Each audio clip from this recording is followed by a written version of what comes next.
Hey folks, JD here, and today we're back out with the Eachine, and I wanted to go through it a little bit more as well because that auto takeoff was really bothering me, and I was wondering whether or not I did it the right way. So I tried auto takeoff on the transmitter and nothing, auto takeoff on the smartphone, nothing. Now, a smartphone I'm not that concerned about because if I'm using the transmitter, normally the features and functions of a smartphone are therefore, you know, not used, they're disabled. But what I'm going to try now is just starting the motors and then pushing the automatic takeoff. Usually that does work. We'll see exactly what happens here. Now remember, if you haven't seen yesterday's video or any other video relating to this, you can find it in the description. Now what I'm concerned about for the second with this is when I took off yesterday, she seemed to be pulling to the right, and it took a while for me then to bring her back round, and then when she was sitting in the sky, absolutely fine, no problem whatsoever. So today what we're going to do is we're going to just start the motors, auto takeoff, see if it happens. If it does, we're going to keep an eye on her and see exactly what way she goes, whether she does move to the right, whether she moves to the left, or if she just does increase in altitude straight up like I'm expecting. So start the motors outwards and then auto takeoff, and she flies directly upwards.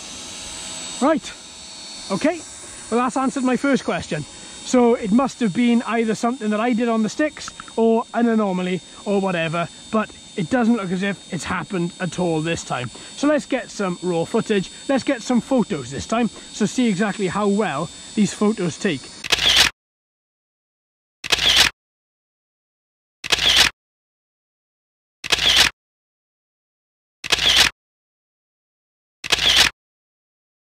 Perfect, so I just got a few photos, nothing spectacular, just want to see exactly how well it sees me and just also have a little look and see how well it keeps me in focus, in frame rather. So, give it a bit more height. Where are we at now? 4.3, take her up a bit more, 8.5, yes, quite nice. Positive pitch, my friends, let's take her forward. So we're in speed mode 1 again and see exactly how far this goes, how well we do.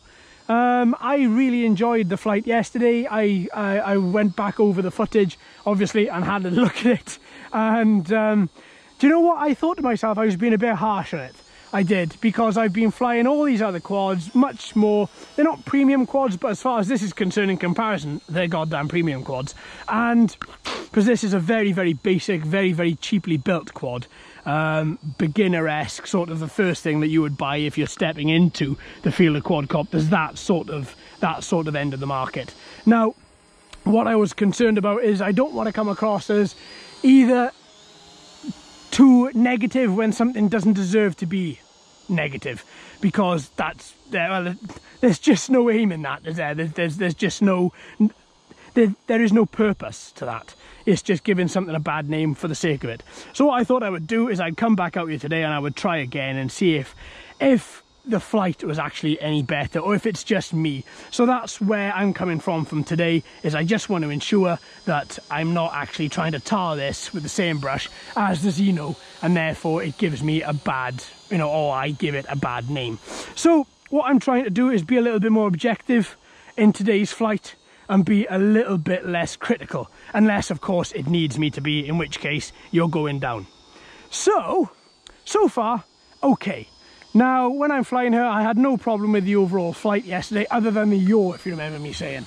So as I took her out, usually I use a little bit of yaw and a little bit of roll, exactly like that. Turns around the quad quite nicely, gives you a nice arc,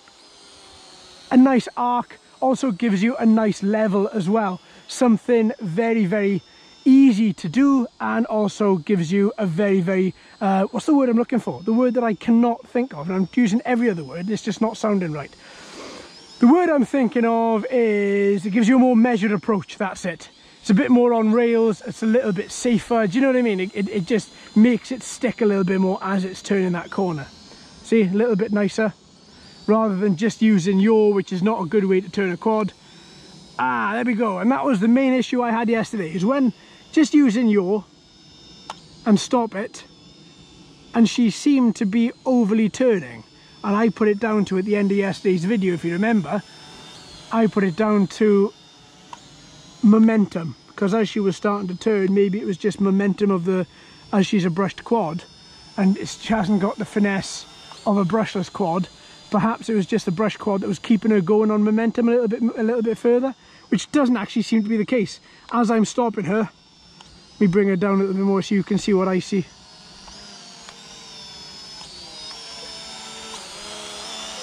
See, you can hear the motor disengaging.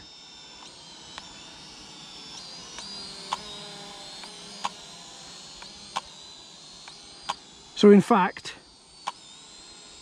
doesn't look as if there is that issue there. Certainly seems to be doing what I want it to do. I think maybe I was just being too overly critical, because as I say, I've just been flying a lot more premium quads, and I'm just used to them working in a specific way. Now this is quite flighty, it is quite you have got to be quite slow on the responsiveness of on the sticks, because otherwise your quad is going to dart about the place. She is quite crazy. She does just want to keep on going in any particular direction, and she does just want to keep on flying around. There's no sort of nice way to fly her in speed mode using full analog stick response. You have to be quite measured in how you use the analog sticks to get a nice smooth flight out of her. So that's exactly what we're going to try and do now.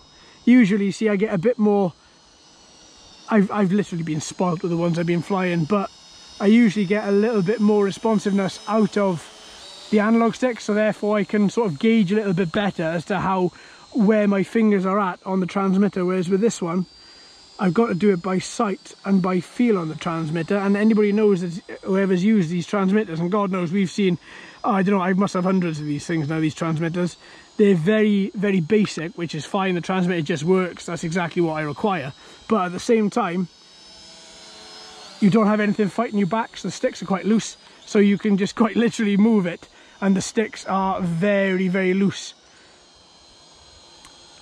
In saying that though, she does exactly what she says in the tin, and the air brakes work flawlessly, no problem. So I think we've debunked that yaw myth. I think we've had a look at the flight. She certainly seems to be quite stable. She has no problem at altitude. Return to home worked yesterday. Auto takeoff worked today when I started the motors first. Speed mode 1, 2 and 3, no problem. We've got video from her, we've got photos from her. So far, it's looking okay. Now, what I may want to do as well, has she got a follow me function? She does. This is the one that usually separates the quads from the toys.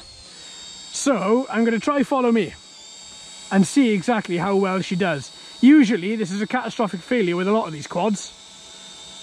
Now I've clicked follow and she's just spinning around and she's gone off in a direction. I'm going to leave her do what she's doing. Maybe she's just setting herself up. She's rocking back and forth like she's just turned into some sort of crazy person. Now if I walk, she stays still. Right, I'm going to take her out of that. That is not inspiring me with confidence. Okay, follow me didn't work. Let's give her a bit more altitude. Let's try a little waypoints and let's see, whoa, what she does there. So if I get really quite close, I'm not going to go crazy with these waypoints. Waypoint, let's draw some waypoints. So one of them is the quad, no doubt. One, there we go. Height, no, I don't want a height, I don't want a 20 meters. What is she, 6 meters? What I'll do, I'll have her at 7.8. Stay time 0. Speed, I'll have it 2 meters per second. That seems to be fine for me. So how do I do this then? Because usually I draw and that's it. Usually she just does exactly what it says on the tin. But today, it only seems to be that I can do one waypoint and that's it. Okay, let's trash that. Let's trash that. Let's trash that. I'm not liking anything to do with that. So waypoints, yeah, I'm going to call that a catastrophic failure. I don't like that. Normally with the waypoints, as you know yourself, if you're doing anything to do with that, you click waypoints and you either click or you draw, and that then gives you a map and you draw around, and then the quadcopter goes around and follows the waypoints. Very pretty, very beautiful, and that's it, done. With this one, I was clicking, I was drawing, and nothing was happening apart from I could pinpoint the first waypoint. So here we go. We got that battery sound that everyone absolutely adores. So what I'm going to do, and we do have a geofence, by the way. We've just hit the geofence. Look, I'm positive pitching forward. If I bring her back, so yesterday when I said, oh, she just stopped herself, yeah, that's because it's low battery and that's her geofence.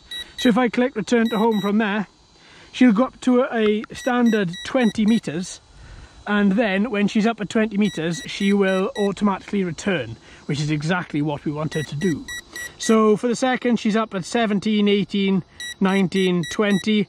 Now she's turned around. Now yesterday, if you remember, she was 5.5 foot away from the landing pad. So today we're going to see whether or not she is any better. So I've moved my bag, so I'm quite a far away. I shouldn't have to move it again, I hope. Now she hovers up there now for about 2 minutes while she's figuring out some stuff, which is fine. Oh, not today. She's coming straight down. Altitude 17 meters. There we are. And she still seems to be well away. And I calibrated this one today a lot slower. And I made sure that I was definitely a meter above the landing pad. I do have to move my bag again, you know. There we go. I think it's going to be roughly about the same. So keeping her there, keeping my foot there. So 1, 2, 3, 4, 5, 6, 6.5. So 6.5. So 1 meter over, 1 foot over where she was yesterday. It's not the end of the world. Right, okay friends, what I'm going to do now is I'm going to go home and I'm going to look at all the footage and I'm going to go through the telemetry information and I'm going to come up with some verdicts for you in tomorrow's final video for this particular quadcopter. So my impressions, just to give you some sort of an idea of where I'm sort of heading with it. My overall impressions of this for the second are not as high as I suppose they should be with an Eachine quad. Now it is a very cheap, very basic learner level quadcopter, so obviously you've got to make sure you're not too critical with that in that camp. Then you've got a brushed quad. Okay, well as far as I'm concerned here, I've had no issues out of the brush quad. All motors again, same as yesterday, all nice and cold. So out of the 2 flights we've had all 4 motors have been cold on 2 flights. 2 batteries have lasted about the best part of 10 minutes. So yesterday's flight was 12 minutes. Today's flight was 11 minutes and 49. So that's using the 2 batteries it came with. So the more that you charge up, you may increase that over time by maybe half a minute or a minute. Then you've got to look at a couple of other aspects as well. Like we have had absolutely no breeze here whatsoever today, so she's very still in the air. Perfect. So I think all in all, for the second, she's done okay. But let me go through everything else. Let me compile and let me come back at you with a proper verdict tomorrow. All right then, my friends. This has been Eachine. I've been JD. Thank you ever so much for watching and listening. I've been JD. You've been fantastic as always. If you haven't already, please like and subscribe and ring that bell too. Hello and welcome to all the new subscribers. I hope you're enjoying the channel. So until next time, my friends, happy flying.